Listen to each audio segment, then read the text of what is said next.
Good morning, everyone. How's everybody doing this morning? Fantastic. That sounded kind of lame. We're going to do that again. How's everybody doing this morning? Fantastic. Did y'all enjoy the snow this week? Yeah, that's about my level right there. 2 days, get some sledding in, eat soup, and then it's over, Not like up north where they're dealing with it, day in and day out. So, yeah, I thought that was pretty cool. Cool. Kids really enjoyed it. We had a great time. Welcome to the Center of Unity. We are excited that you are here with us this morning. We got a good service for you. We've got Byron and we've got Jessica, and we're going to do some cool stuff. I'm going to read something to you real quick. I'm having to read this off my phone because I sent this up here to print, and we're having printer issues. So I'm going to have to read it off my phone, and I don't have my reader. So if I look like this, you'll know why. All right, I'm going to read this. So doing the right thing, and church correctness cannot cause the kind of change that the soul needs or the world needs. The soul needs a living model to grow and fashion after. It needs living examples with expansive energies for love. People who are eager to love change us at the deeper parts of our hearts. It's able to open both our heart and our mind at the same time. And when this happens, when our heart and mind are both open at the same time, we are receptive, and it changes us. It changes us opens us up to different directions and possibilities that we could have never imagined before. So wherever we go, you are the love of God. Wherever you go, you are the presence of God. We say that after the service every time. And we all say, oh, well, the world needs changing. Well, yeah, it does. But we can't rely on somebody else to do that. It's you that is going to change the world. And it's you that's going to change the world through the love and the presence of God wherever you go. We are free of judgment and... That's right. Stand up. Let's sing a song.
My God, that is who you are.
working. You never stop, you never stop working. You never stop, you never stop working. Even when I don't see it, you're working. Even when I don't feel it, you're working. You never stop working. You never stop working. Even when I don't see it, you're working. Even when I don't feel it, you're working. You never stop working. You never stop working. Waymaker, miracle worker, promise keeper, light in the darkness. My God, that is who you are. You are waymaker, miracle worker, promise keeper, light in the darkness. My God, that is who you are. That is who you are. That is who you are. That is who you are. That is who you are. That is who you are.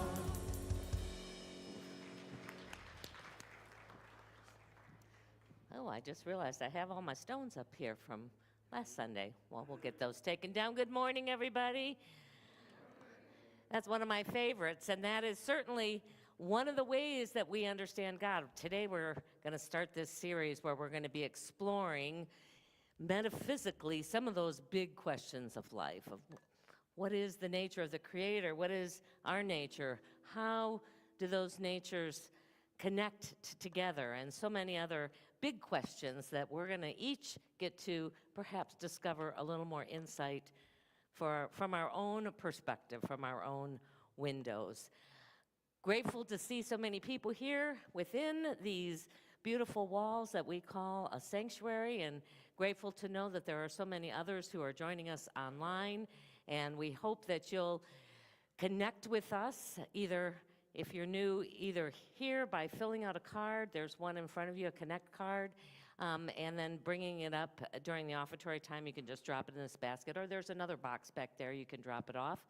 And if you're watching us online, you can go to our website, centerofunity.org/connect, or just look for the Connect button, and let us know that you're connecting with us through the virtual waves, and that we can have an opportunity to hopefully see you at some point in time if you live in the local area, or see you on Zoom in one of the different offerings that we open up to you to be able to connect with us, even if you're at a physical distance. We are grateful for all of the lights that come through our doors and all of the ways in which they share that light with us, and we are excited about what those possibilities might be, about getting up there into that infinite realm of possibilities and seeing what we each can pull down as a way of being that expression of God in our world.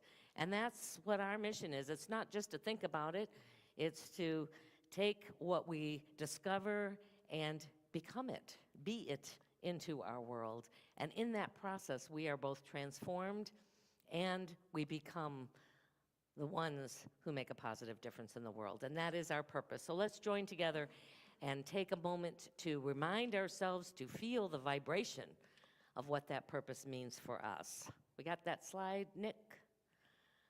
There we go. All right, let's say it together. Transforming lives and inspiring people to make a positive difference in the world. And we're going to do that again through song. We're going to do a little bit more inspiring of ourselves this morning.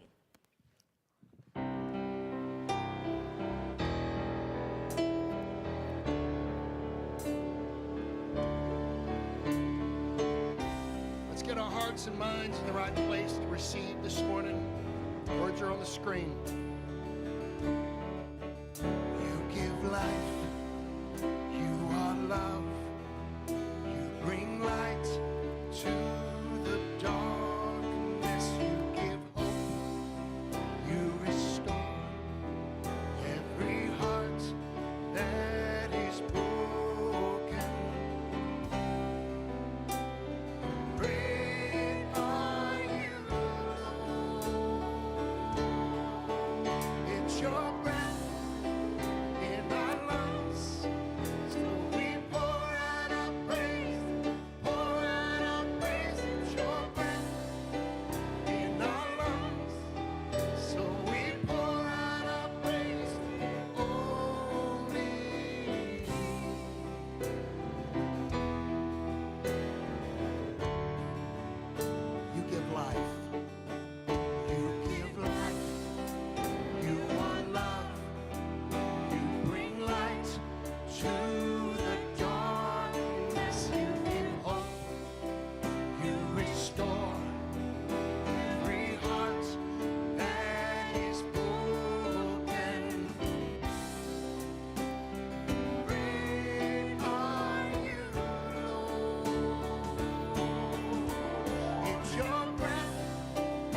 Good morning.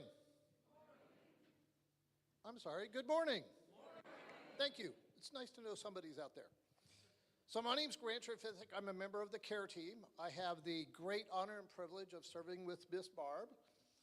And she is one of the amazing people that we have on the team. Our job is to be here to serve you. So after service, if you would like some prayer and prayer support, we're going to be over here. Just come, ask. It's totally free. Whatever is said in that room stays in that room. And we are here for you if you want us. Today's daily word is gratitude. Practicing gratitude leads me to the best of life has to offer. Finding the good in situations, even fun desirable ones, and feeling grateful is a spiritual superpower. When I practice gratitude, I am living my faith that blessings of all kinds are constantly unfolding, and the goodness of God is in all things. Gratitude keeps me positive, helping me to expect the best and not the worst. It opens my heart to the existing blessings and primes me to receive even more. When I live with an attitude of gratitude, I am simply magnetic. I go forth with the expectation I will have what I need when I need it. I will meet the people I need to meet and be in the right place at the right time. In prayer, I give grateful thanks and rest assured my highest and best outcomes are on their way to me. From Psalms 136:1, "Oh, give thanks to the Lord, for he is good, for his steadfast love endures forever." So if you'll take a moment, take a deep breath, close your eyes, and know there is only God. There is only good, there is only joy, there is only love, health, prosperity, peace, contentment, and pure joy in this life. As Charles Fillmore said, thoughts held in mind produce after their kind, and as Jesus said, according to thy faith be done unto you. When we are grateful every day, when we see all the good in our lives and all the good in others, we attract that which we want. All the people have asked for prayer support. We see health is streaming into their life. We see joy is replacing strife and disappointment and depression. We see prosperity is coming in where they see lack and limitation. And we see harmony, contentment, laughter, and lots of chocolate. And for this we say we are eternally grateful. Thank you, God. All right, you've got it.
Yeah, you know, this little musical interlude that we have in the service has an intention too. Everything has an intention, and that is to give you a chance to take that prayer energy and just really bring it inward and let it be seated deeply in your awareness and your knowing as you move forward. So, but now we're going to shift gears again. So this morning we're starting a new exploration of what we're going to call spiritual metaphysics. And we're going to use what is now a book called Practical Metaphysics by Unity minister and luminary Eric Butterworth. And it actually wasn't written as a book. It was a course that got taught to ministerial students a number of decades ago, and then it was eventually made into a cassette course that anybody could order and take. Any of you ever order courses on cassettes where you'd get, you know, a whole series of 8 or 10 or 12, and then you'd listen to them? And then eventually, Mark Hicks, who has created the website truthunity.org and has made it his mission to transcribe and make available as many of these kinds of courses that are on outdated technology or were part of the old instructional Unity school, so that everyone has the access to them. You know, metaphysical is one of those words that's often mentioned in our communities, in New Thought, in Unity, and yet a lot of people aren't quite sure exactly what that means. What does it mean that we're going to study it metaphysically? Well, the word literally means beyond the science of nature. And today, it really exists more in the branch of philosophy. There's metaphysics of a number of things, mainly looking to study, to understand life beyond the physical. The big questions, you know, it takes on those big questions of what's the nature of the universe? What's the nature of being? How do I know what I know? And spiritual metaphysics expands it even further, more specifically, to try and understand the nature and the relationship of God and humanity and all of the creation. Our co-founder and ardent metaphysician, Charles Fillmore, describes metaphysics as a systematic study of the science of being. Remember, we talked last week about having that energy and that word of who we want to be, not what we want to do, not what we want to have, but who we want to show up in our beingness. And so it's this systematic study of the science of being, that which transcends the physical, and the subtitle is A Pursuit of Truth, because that's the eternal truth lies somewhere out there in that realm of being. And the author reminds us that the most important mindset, and it's really beyond just a mindset, because this is not something we can just come to intellectually. It requires us using that intellectual brain, our heart brain, and our intuitive brain. We got to get the whole beingness involved in this. But when we're in this pursuit of metaphysical truth, we need to recognize that knowledge and understanding are living things that grow and change as more light comes into the awareness, comes into our understanding, comes into our consciousness. So it's not just the static truth that we find, but it is ever evolving as we evolve. In his era, starting in the late 1800s, scientific advances were happening at an unprecedented pace. He would flip out right now if he saw how fast technology and science were moving. It included this introduction to quantum physics and changing how we perceive, and subsequently bringing about a spiritual revolution around how we understand God and humanity. And yes, he was famous for saying that quote that was just up there, to bring home this idea that it's ever evolving. He always said, He didn't want to write anything down or create books because he said, I reserve the right to change my mind. This is my best understanding that I have for who I am today and the world that I understand today. But that's probably going to change, and it did change in his lifetime. This whole idea of the atom and being able to split an atom, he was certain we were going to find that God particle right in there. We haven't quite identified that, but science was going to bring what we had intuited and understood metaphysically for a long time into our awareness. And it's doing it now in this whole arena of science and how it's studying the brain and our consciousnesses and how we measure that in our brain waves, in our heart waves, in our all sorts of things. I'm looking at Denise because Joe Dispenza's doing a lot of this work, which I know she's very involved in. I mean, we're getting to know how it actually works. This idea of, as Grant just mentioned, you know, what we hold in mind, what we hold in heart, we attract into our experience.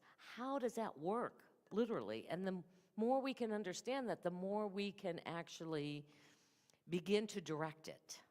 Right now, we just feel like, you know, I don't know, I have good intentions, I start the day out right, and by the end of the day, you know, I'm right back where I always seem to land.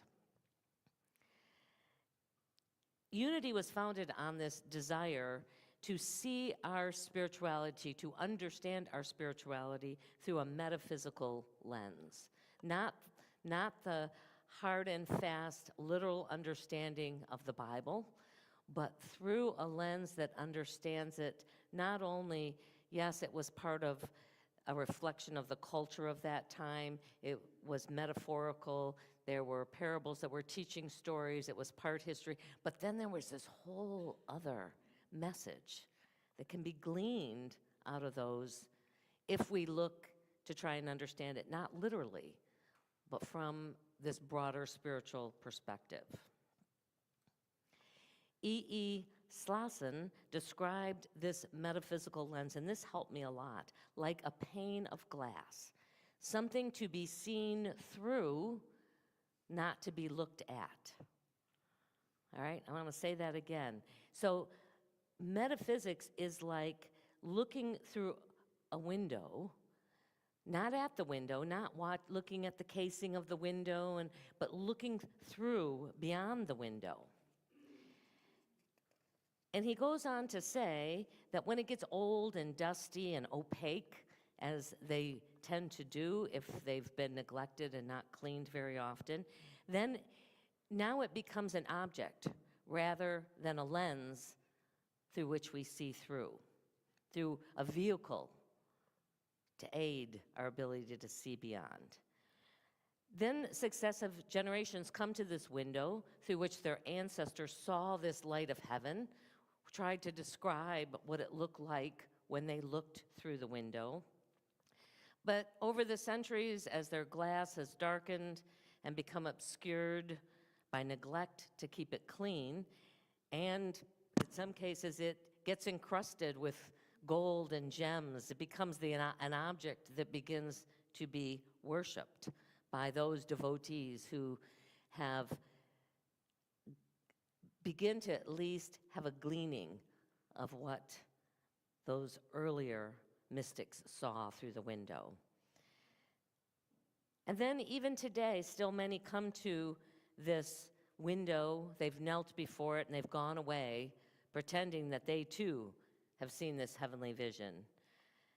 And he goes on to say that some go away sneering because they see nothing through that glass now. All they see is this dark, crackly sort of reflection back. And because they couldn't see through the window, they said, well, nobody probably has ever seen through that window. The first one was a liar, and the rest have been hypocrites who also tried to say that they could see something through that. A lot of people see that as a reflection of what Christianity is like today, that the window has gotten so opaque that it's difficult to see through what the message is. It becomes about the institution more than about the practice, the way, as the early Jesus followers called it. Metaphysics asks us to clean our window, to let go of all the stuff that we may have accumulated in our beliefs about what it's supposed to look like, or even what we hope it might look like, and be willing to just look. And we look in our own minds, in our own hearts, in our own intuition at whatever is our current window from the place that we're at. Eric Butterworth wrote that religions have tended to present themselves as institutions instead of perceptions. Something you join instead of a transcendence that you experience. We've tended to believe that God works exclusively through the machinery of an institution that we call church, and to get close to God, that's where we have to go. I know, I'm about to blow up this whole model of you have to go to church. You have to show up here. But there is a reason why you show up here rather than just practice this on your own. And that wasn't what the early followers of Jesus, those ones who had been the closest, the cleanest of the window in which he saw and described life through. In Acts, we're told that God, who created the world and everyone and everything in it, does not live in shrines made by man, nor is she served by the human hands as though he needed anything.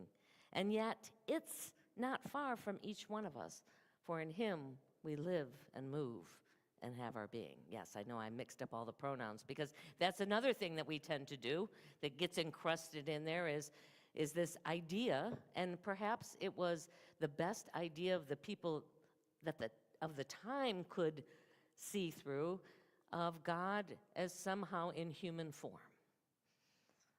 And then we use the pronouns he, or we could use she, or we could use it, because God is the allness of it.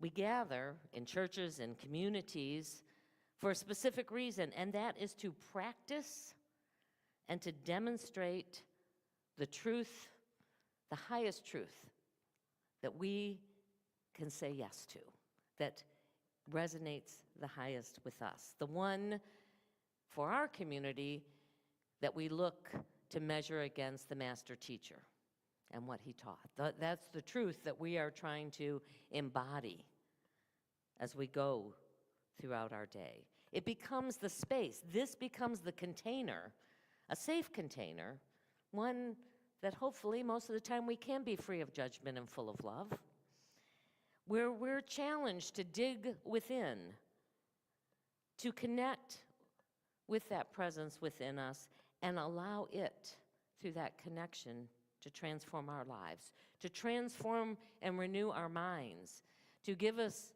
a different experience through this lens of heartfelt love. A place to practice keeping our window as clean as we can. So here's something that Eric Butterworth invites us to ponder, our first big metaphysical question. He describes it this way. He said, when we're talking about God, this creative force, God is an allness in which I exist as an eachness. Take a moment and think about that. God is the allness, and I am a part of that as its own separate but whole eachness. And that one, some of these big concepts, they're head scratchers, they're hard, they're mystical beyond sometimes what we can glean from being in the world. Another way you can think about it, something that we say more often, is I am an expression of God. Traditional Christian teachings describe God as omnipresence, everywhere present, in every space and time. And yet most, which includes us, most would think it would be blasphemous to say, I am an expression of God. Somehow we've kept that presence of God separate from us. Even though we say God is everywhere present, it's in the very air that we breathe, but somehow there is this disconnect that we've bought into.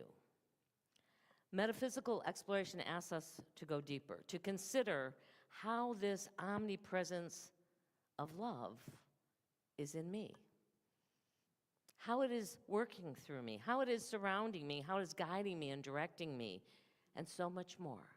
How is it? Not only the way we can think about it, but feel about it, and tap into an otherworldly awareness about it. How does that show up when I am an expression and God is expressing through me? You know, another analogy that's helped me to grasp this big picture inquiry about this allness of God in which I'm an eachness is looking at a body of water. If we look at the ocean, it seems like one big mass, but we know that that ocean is made up of individual drops of water. Now, if you go and you test that individual drop, and you test lots of individual, they're all made up of the same stuff. They have the basic same DNA, and when they're in the allness, it's difficult to see how you're separate because you're just part of one big moving field of water and energy. But yet, if we pull that drop out, we see it's no different from the rest of the ocean. It's just now looked at and can be, at some level, experienced separately. So as we go into our meditation time today, because that's where most of the answers get found, is in the stillness and sitting in the question and allowing, as we look through our own window, our own understanding and experience of what this allness is.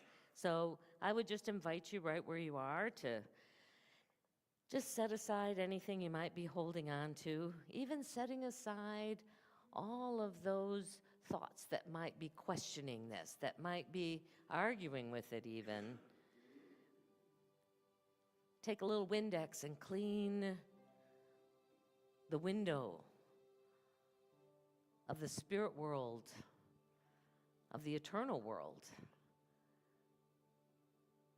that you want to gaze through in this time of inner reflection. As you take a couple of deep breaths, let those breaths bring all of you into this present and now moment. The very presence of God is only available in the present moment. And with each breath, you just begin to release all of the other thoughts about this day, what it's brought, what it might bring, and just be here in mind, in heart,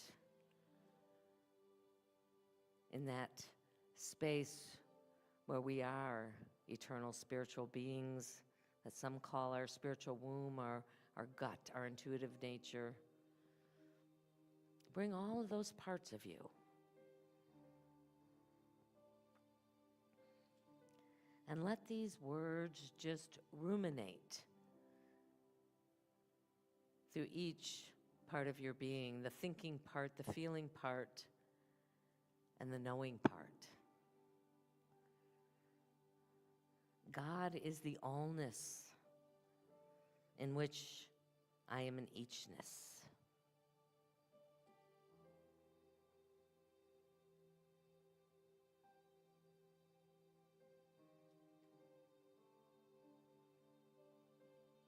There is only one, and I am a part of that one. I'm a unique expression of that one.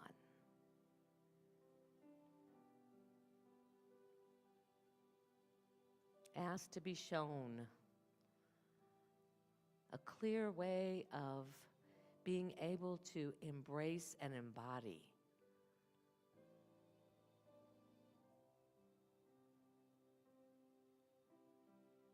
to see this as a truth that endures long beyond our time on this earth or occupying this human experience. God is the allness of which I am an eachness. What does that mean?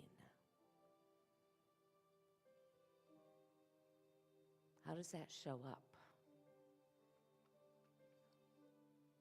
Just listen to your own highest wisdom for a few moments in the silence.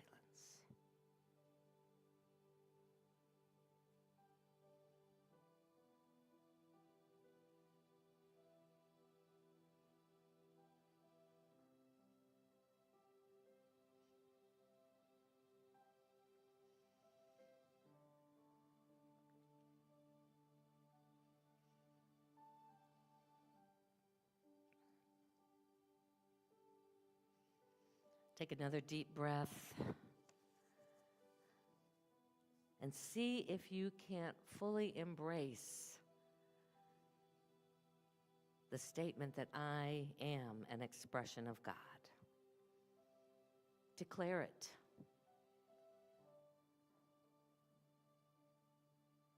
And know it. Not just in this moment, but in all the moments to come.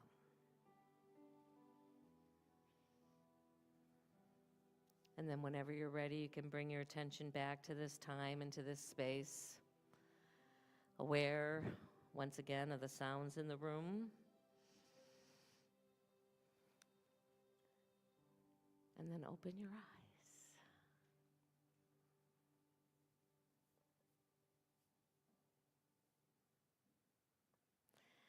So our invitation this week is to simply see how often we can practice the presence. You know, you've heard that a lot, but to practice the presence is to live constantly as if you believe in the allness of God and that it's present. We sing about it, we speak about it, but how often can we actually engage in life from that awareness that the allness of God is right in the midst of this?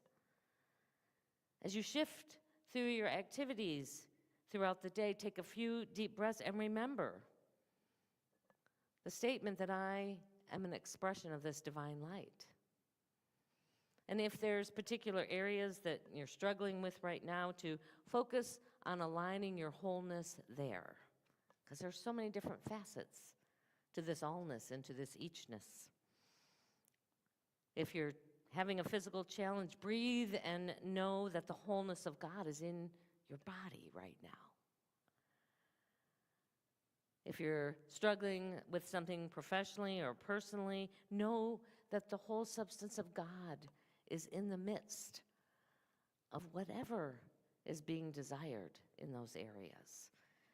That in your relationships, the wholeness of God is there, immersed with that energy of divine love. And as you begin each day to take a little time to clean the window from which you will experience it through. Every day, sort of doing a little housekeeping to let go of any beliefs that all of a sudden show up that you realize aren't a part of the lens and the window through which you now look. Allowing yourself to be totally open to what you discover. I will have to say that, you know, I've experienced this, and I've had a few people in the Whitestone last week. You know, if you ever did you get a word? And you went, no, sorry, not that word. And then you went, could I have another word, please? Until you settled on one that you went, okay, yeah, that's a word I can be. Part of this is just being willing to say, whatever shows up, I'm going to use this as an opportunity to discover the allness of God in the midst of it, to be that expression of God. So next week we're going to explore another big question, and that's, what is the nature of God? And what is the relationship between this allness and this eachness, between God and humankind? Give you some food for thought, but ultimately, the beauty of this is we all get to come to our own understanding and to live from that perspective. But I'll give you a little hint. You're the light of God.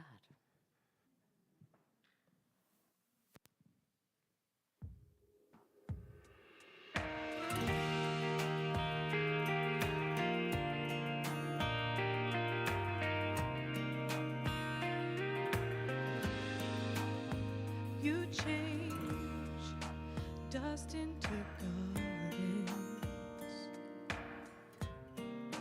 pieces into peace, tears into fountains, chains into release.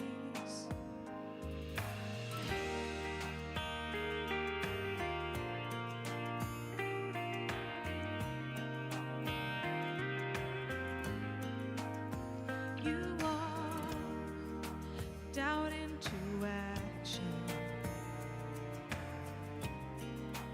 vision renewed,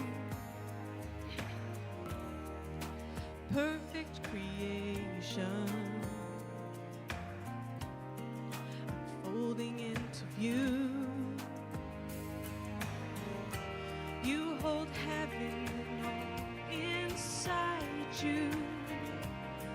No matter what you go through, and if your dreams burn down to ashes, rise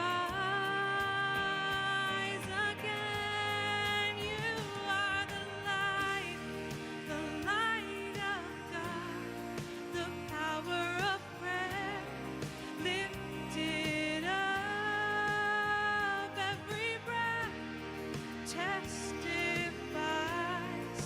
You are the light. You are the light.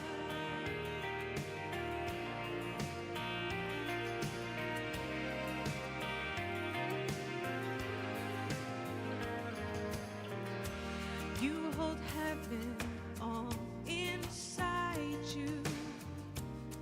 No matter what you go through, and if your dreams burn down to ashes, rise again. You are the light of God, the power of prayer, lifted up, every breath testifies. You are the light. You are the light.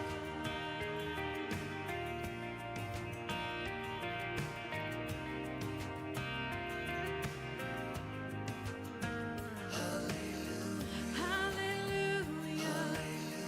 Hallelujah. Hallelujah. Hallelujah. Hallelujah.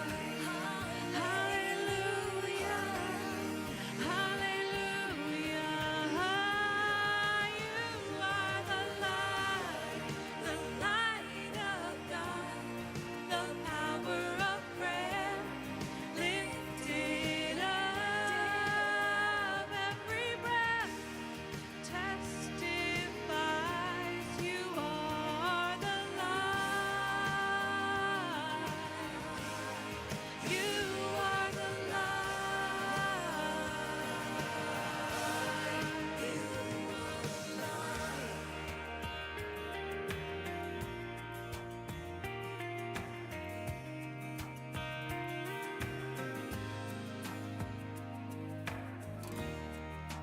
dust into gardens,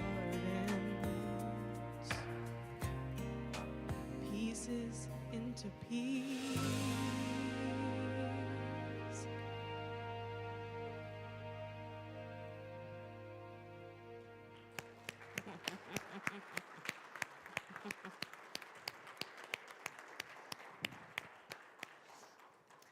Byron, I was just having this image of when she was probably like 10, she decided that she wasn't going to go to Sunday school. She was going to sing in the choir with all the adults. So just be aware, Michael and Sean, you may, yours, whose daughter is now singing in the choir, you know, 20 years from now, she may be up here singing with us. Well, it is our opportunity now to share of our financial good with our ministry. We are so grateful for all of the ways in which we receive our good.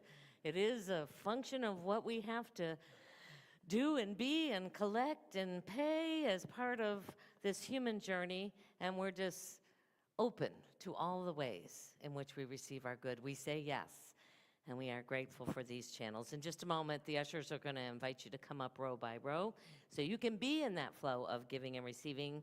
Even if you give electronically, which a lot of people do now, we still want you to come and know that you're giving, even though you don't see it, is part of the flow of this. And you can either just add your energy to the basket or put one of the little cards that say, I give to the electronic program, and add it to there, and then receive an affirmation to bless you this week. So let us take what we offer today into our hands, into our hearts, into that intuitive brain that knows that there is infinite possibilities of channels as we join and bless it together. Divine love, through me, blesses and multiplies all that I have, all that I give, and all that I receive. Thank you, Father, Mother God.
There we go.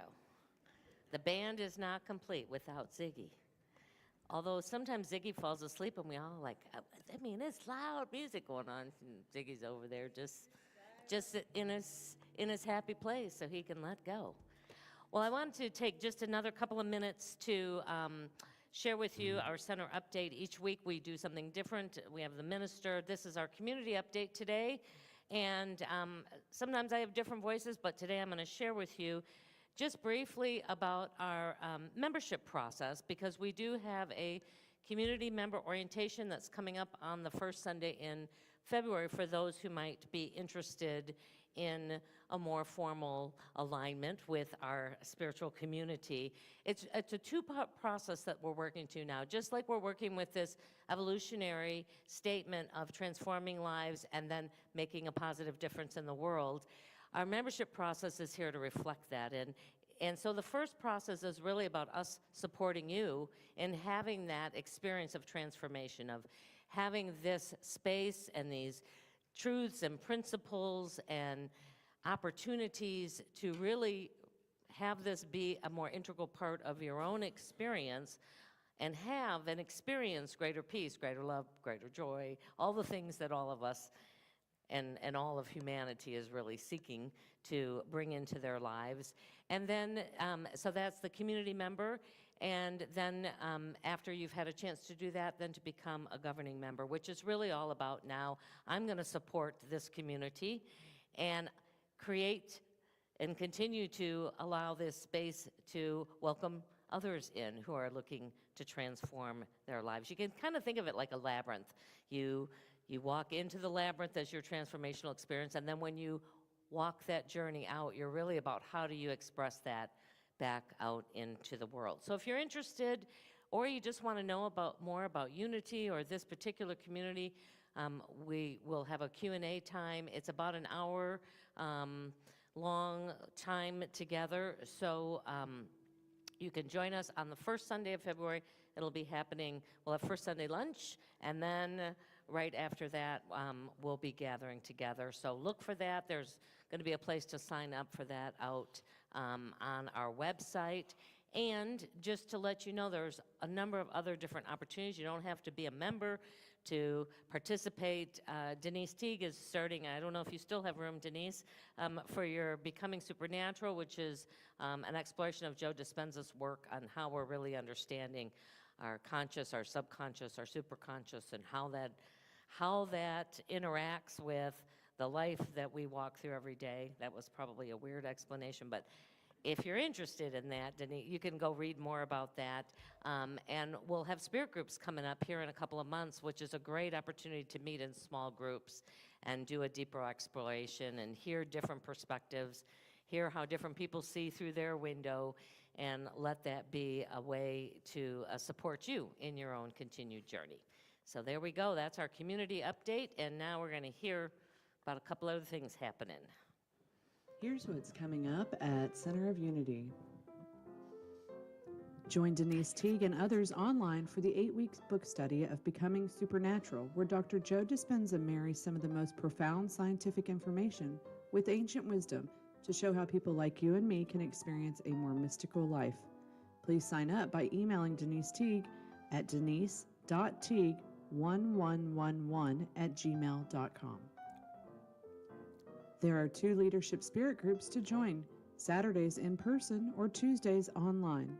When you sign up, you are saying yes to attending all sessions, reading 30 pages of the book each week, and engaging in some form of COU leadership in 2025. The book will be provided for all participants. Visit the COU website or app to sign up. The annual membership meeting is next Sunday, January 19th, right after service. A portion of this meeting will be dedicated to the election of 2 new board members. There are 3 members running whose profiles are published in the January newsletter. Celebrate the Chinese New Year with the court group at P.F. Chang's in Grapevine. RSVP by January 22nd to Barbara Looters. There are multiple ways you can make a donation to Center of Unity. You can drop your donation off at the church, mail it to our P.O. Box, visit our website, or use the COU or Venmo app. Your continued support is greatly appreciated. All right, well, thank you for joining us this week. We look forward to seeing you back next week as well, and we're going to let our kids in.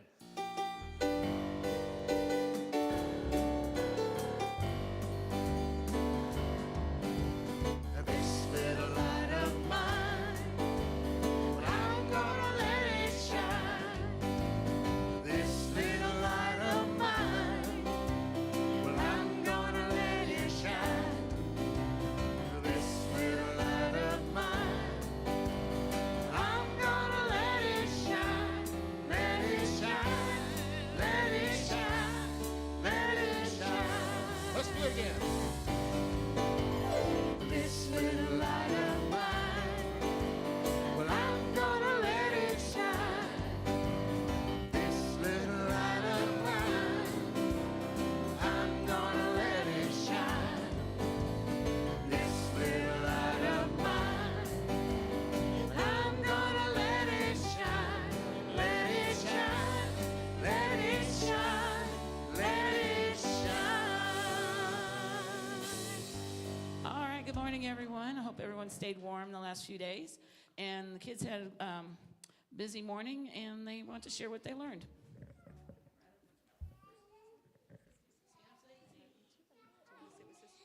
Today we made a Play-Doh pizza. Okay. As you're working together, right? Today we watched The Wizard of Oz, and we had a paper, and we wrote what we didn't like we lost a person or a pet, but we learned that energy, all the people that you lost or love, like pets and people, are always with you when they're in the energy. Okay. And, all right, goodbye, everybody. So like Doc said, we had a paper, and we were focusing on like how the tornado in the movie Wizard of Oz, and also like if you have a problem, if you get twisted on it, try to untwist yourself and think about what you can do to fix it. Okay.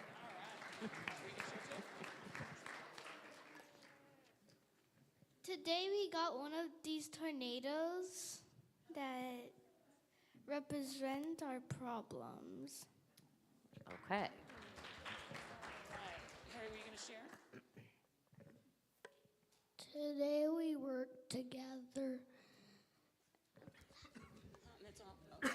All right. Today we watched until when the house in the Wizard of Oz landed in the magical land, and then we did a paper and we wrote down the fears or problems that made us twisted. Okay. Today, like everybody previous before me said, we watched part of The Wizard of Oz and we discussed it, like all the characters and the tornado. Would anything have really good have happened if it weren't for the tornado? I mean, yes, it destroyed things, but would she have made it to Oz?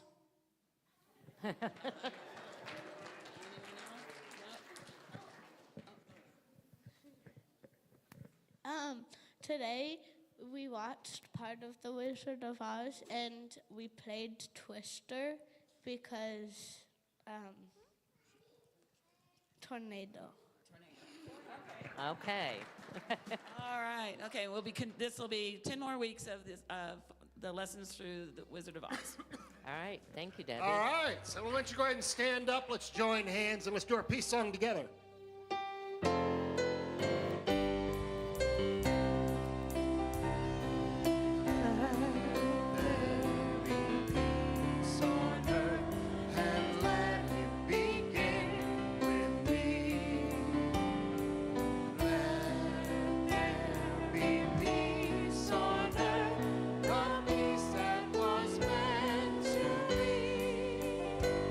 With God as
as we go into this day, into this week, exploring how we can be a greater light into our world, we go knowing our prayer for protection. We'll do it as a call and response.